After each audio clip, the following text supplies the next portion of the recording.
Some people say that driving at night is liberating, that empty roads are poetic, that solitude helps you think about life, that the hum of the engine is almost a lullaby. Those people have never woken up on the side of the road with blood in their ear and the taste of rust in their throat, with no memory of how they got there. I used to love the open road. Now, I can't even look in the rearview mirror. And if you've ever seen something weird in the dark of the highway, or felt like something was crawling inside your seat, yeah, maybe you've got a story worth telling. Here, we listen to everything, except good advice. Send your story to our channel. Who knows, the next one might be yours. My name's Rick. I've been a trucker for almost 12 years. I've gone coast to coast maybe 15 times, and I've always preferred night shifts. Less traffic, less small talk, less hassle, until that delivery on Route 94. It was supposed to be just another quick run, a shipment of auto parts, from Tulsa to a garage just outside Denver. I took my usual route, but a violent storm had shut down part of the main road. The GPS recalculated, sent me down a dirt detour, narrow, barely marked, and I was too tired to argue, so I followed. I remember the first strange thing. The radio started glitching, even though the signal was clear. Then my stomach turned, literally. I felt nauseous, which never happens to me. I figured I was just tired. Pulled into an old, empty gas station. One lonely pump covered in moss and rust. No signs of life, no cars, not a soul around. But the sign blinked. Open. I got out to stretch my legs and headed to the restroom. The place looked abandoned for years, but the light, it turned on by itself. That's when it happened. Everything blurred. The light flickered. I felt a sharp pain in the back of my neck, like someone stabbed me with a metal needle. My legs gave out. I collapsed. The world spun. And then, nothing. Just black. I woke up in the driver's seat. The truck was off, my shirt drenched in sweat, the keys still in the ignition, and a mark on my skin, a round bruise, like a bite, or a very precise burn. But I had no memory of getting back there, and the clock was frozen. Exactly 3:14 a.m. That night, I tried to sleep in the back seat of the cab, but I swear to God I never actually closed my eyes. That weird sensation in my left arm wouldn't go away. It wasn't exactly pain, more like something was moving inside, like a muscle twitch, but deeper. Like it wasn't mine. I kept waking up because of it. Tried moving, squeezing, even slamming my arm against the cab door. But the tingling only got worse.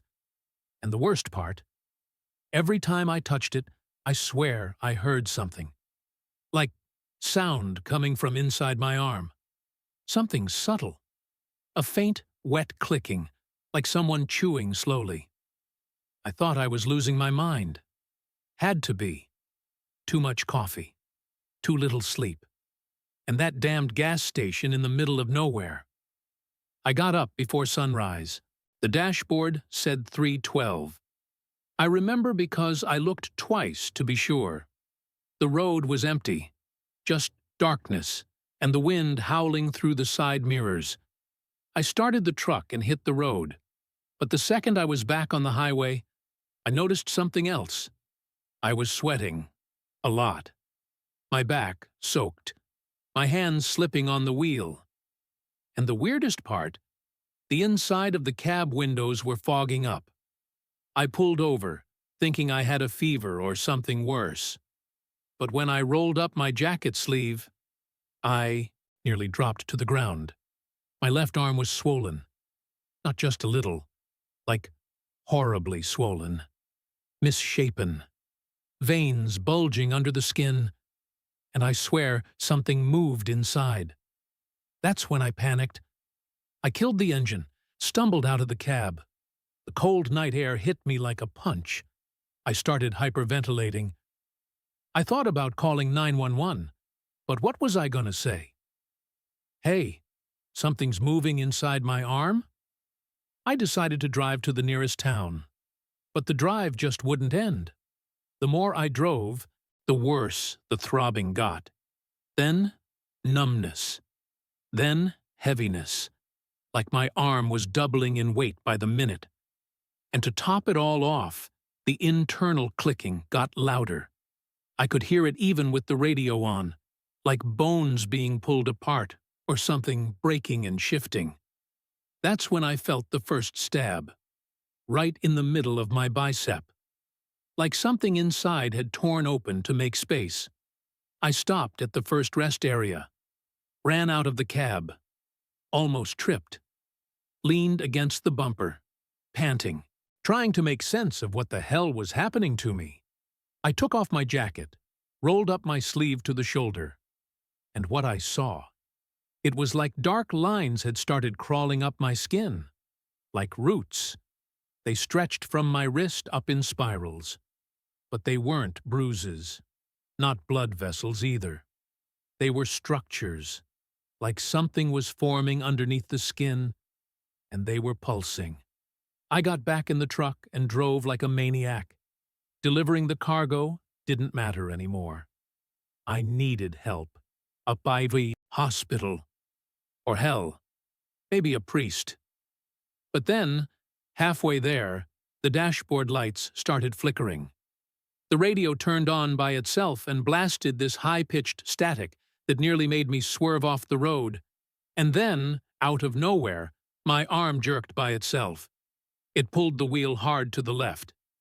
I nearly drove off the highway. I didn't have control over it anymore. It had autonomy. I pulled over, let go of the wheel, just stared at my own arm like it belonged to someone else. I was shaking, cold sweat pouring down. And inside my head, this one thought kept hammering over and over. It's not yours anymore, it's not yours. I sat there for a while, motionless, staring at my own arm like it was some strange creature attached to me. It wasn't just swelling or pain anymore. It was changing shape. The veins were bulging, not naturally. They were clustering together, fusing, creating ridges, like something inside was molding it, with purpose. And then came the worst part. I felt a pressure on my shoulder, like someone had dug their fingers into it. But there was no one next to me. The touch came from inside. It was my own arm pulling me, like it wanted to. Leave. I started laughing. A nervous, hysterical laugh, the kind you let out when you've already realized you're screwed. I kept thinking, that's it. I'm dead. Or I've finally lost it. Must be a tumor, an infection, some alien parasite. Hell if I know. But it didn't stop there. That texture under my skin started moving, faster. Now I could clearly see the lines, roots, veins, whatever they were, climbing up my chest. They looked like they were slithering beneath the flesh, like a new vascular map that wasn't supposed to be there. I locked myself back inside the truck cab, started the engine again. But I didn't have the guts to hit the road. I just rested my forehead on the steering wheel and stayed there, breathing like a wounded animal. And in that silence, I heard the voice, inside my head. But it wasn't a thought. It wasn't mine. You have been chosen. You are fertile. I swear that made me nauseous. Fertile? What the hell does that even mean? My hands started shaking. The right one still obeyed. The left was completely out of my control. It moved slowly, tense, fingers stiff like claws, as if testing its own limits or getting used to the joints. And then it touched me. My own left hand, no longer mine, turned against me. It slid up my face, slowly. The fingers grabbed my jaw. It was a strange touch, hesitant, like someone learning how to make contact for the first time. I screamed. I shoved the hand away with the other one, practically threw myself out of the cab, trying to escape from myself. I stumbled, slammed my shoulder against the door, and collapsed to my knees on the dry dirt beside the road. And there, alone, in the dim light of the rear headlamp, I saw something coming out of my skin. A small filament, dark, shiny like chitin, broke through the skin in the middle of my forearm. It moved slowly, like an insect antenna, feeling the air around it. That's when I started to cry. It wasn't fear anymore. It was disgust. It was the certainty that my body was no longer mine. I started screaming for help. But who would hear me? And even if someone did, how would I explain this? The only thing I could think to do was call my ex-wife. I don't know why. Maybe because she was the only person who knew me well enough to hear the desperation in my voice. But before I could pick up the phone, it rang. Unknown number. I answered without thinking. "You must accept." That's all the voice said. Cold, neutral, almost mechanical. Then it hung up. Now, tell me, how does someone live in peace after that? I got back in the cab and stayed there, sweating, shaking, too scared to close my eyes and wake up as something I didn't recognize. And in the rearview mirror, I swear, I saw something in the back seat. A shapeless shadow, motionless, like a presence just sitting there. No face, just a pulsing dark mass. It vanished the moment I looked directly. But the smell remained. That smell of rotting meat, of formaldehyde, of something that should have been buried. Have you ever felt like your body is getting ready for something, but you don't know what? Like right before you throw up or pass out, that silent, physical warning that comes before any conscious thought. That's how I felt. Except, it never went away. Every hour I spent locked inside the truck, my arm became more deformed. The swelling turned into movement, like something inside the flesh had developed its own rhythm. I took off my shirt, threw it on the floor, and stared at the cab's interior mirror. Watched myself, shirtless from the waist up, trying to figure out what was still human in me. The left side of my chest was growing, literally, swollen, hard, with a grayish hue and those black veins forming a spiral web, like a tangled plant trying to burst through the skin. The scariest part? It didn't hurt anymore, and that terrified me. The pain was gone, as if my body had accepted the thing, as if it was already part of my system. The left hand, the one that had tried to touch me, now just hung at my side. It still moved, but it no longer obeyed me. It would tremble slightly, fingers opening and closing, like testing their own joints. And when I looked directly, it would stop, like a guilty child caught red-handed. But when I looked away, I swear it moved with more confidence. I started having delusions, quick visions. I'd blink and see the truck full of shapes, as if people were inside, standing still, but only for a split second, like interference. And the smell. That smell of wet earth and rotting flesh. That's when I had an idea. Twisted, desperate, but still a flicker of rationality. Go to a hospital. I wasn't going to tell them the whole story. Just say I got bitten, stung, something. Ask for an amputation. Anything. Just get rid of it. I started the engine and began to drive. But the GPS wasn't working anymore. And the road. It felt like it was stretching, as if the world itself didn't want me to leave. I drove for hours without seeing a single sign of a town, a road sign, or a gas station, until I finally saw lights on the horizon. It was an old gas station with a small attached building, like a clinic or convenience store. I pulled up in front, got out, hiding my arm under my jacket. And right there, on the sidewalk, things got worse. I felt a sharp pain in my abdomen, like something tearing from the inside. I dropped to my knees, groaned, and then I saw it.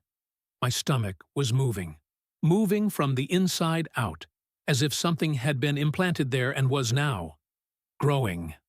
I screamed, a guttural roar, so raw it didn't even sound human. The building's door opened, and a man stepped out. Tall, thin, dressed in white, like a nurse or a janitor. But there was something wrong with his eyes. They didn't blink. They didn't seem to focus. He didn't ask me anything. Just looked at me and gestured for me to come in. And I did, half desperate, half confused. But the moment I stepped through that door, I knew I'd made a mistake. The floor inside was made of flesh, pulsing, warm, and in the distance, a deep red light, muffled, as if everything was being lit from the inside. This wasn't a clinic. It wasn't a medical outpost. It was like I'd walked into a living body. I turned around. The door was gone. And the man? He wasn't there anymore. I was alone.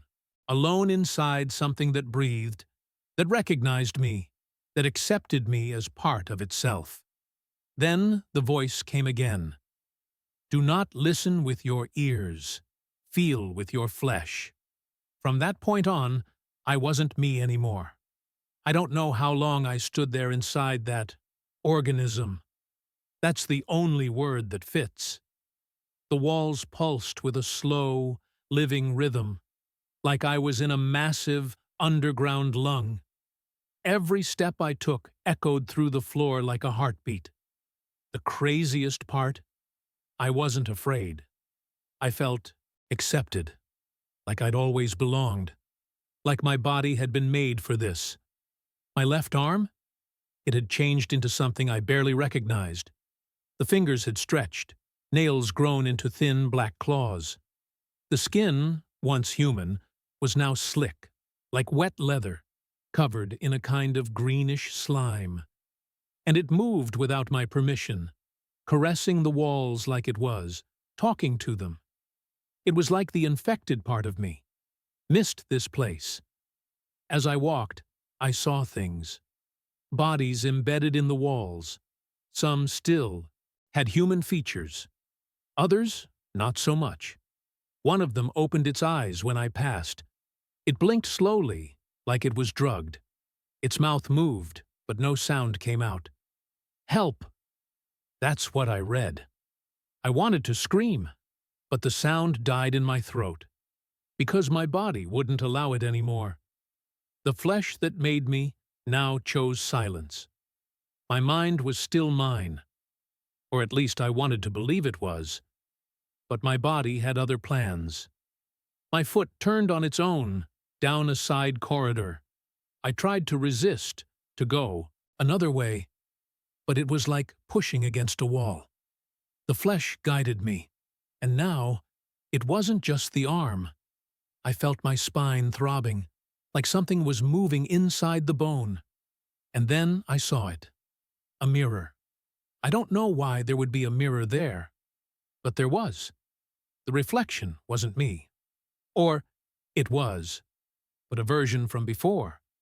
Me, untouched, sane, before the stop on the roadside, with both normal arms, scruffy beard, tired eyes from life on the road.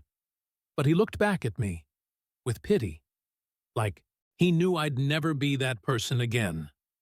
That's when I first felt the itching inside my skull, like something was winding itself between my scalp and my brain, and my left eye started seeing things the right one couldn't, like one eye still belonged to me, and the other to it. I kept walking. The hallway ended at a circular door made of interwoven bones. I touched it. It opened by itself. Inside, there was an altar of flesh. Yes, an altar. Or a table. Or maybe a throne. It was hard to tell. But its center, something massive breathed, shapeless, indistinct, yet alive. It made a low, constant sound, like some organic engine. And right there, for the first time, I felt pleasure. Something inside me was vibrating in sync with it, like it had finally found its source. The pulse of the place matched my own heartbeat. I was overcome. And in the height of that moment, I heard one last sentence. "You don't drive anymore." I woke up inside my truck. Engine off, parked on the roadside. Again, same highway, same trees, same burnt orange sunset filtered through thick clouds, the same dead quiet as always. For a second, I thought it had all been a dream, a hallucination. Maybe I'd passed out from exhaustion or gas fumes or some nervous breakdown. Then I looked at my left arm. Normal. Clean skin. No swelling. No marks. I looked in the mirror. My face. The same. I sighed. Laughed nervously. Thought about calling someone. Telling them.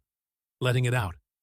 But deep down, I knew no one would believe me.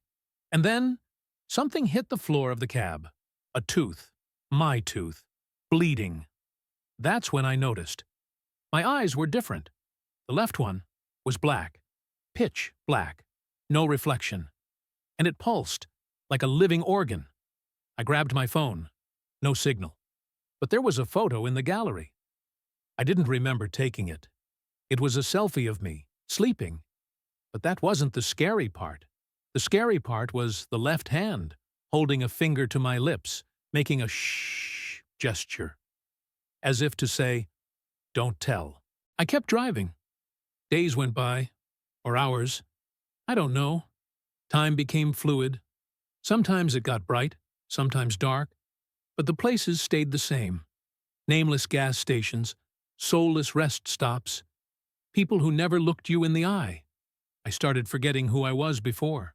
My name, my age, even the color of the truck I drive. Everything faded, muffled, like a sound heard underwater. Only the presence remained clear.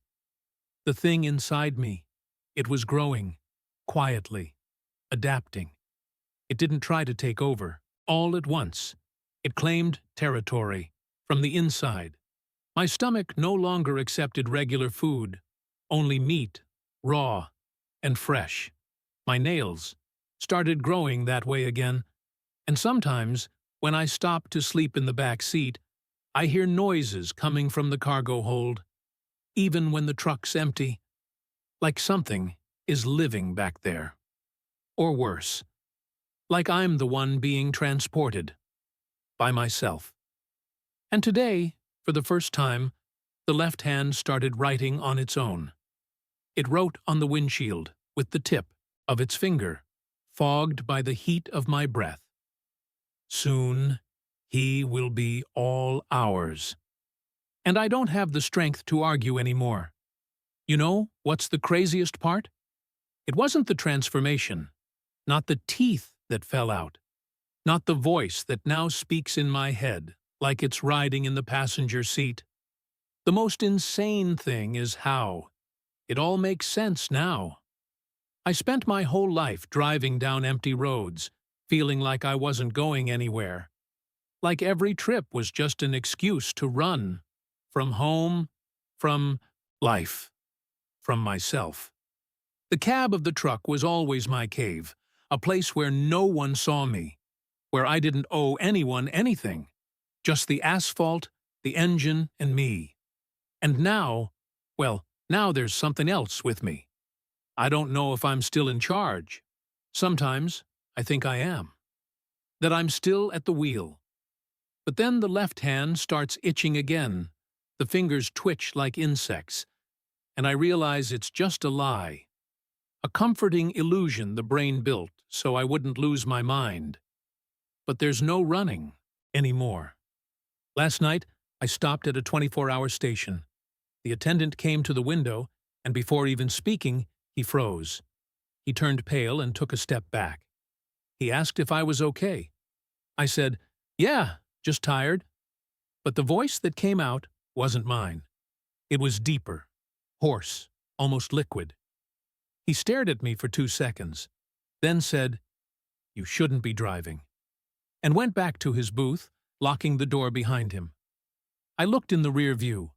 Again, I saw my reflection staring back. But this time, there was no pity, no fear, only acceptance. The creature, whatever it is, doesn't want the world. It doesn't want to spread a plague or control anyone. It just wanted a body.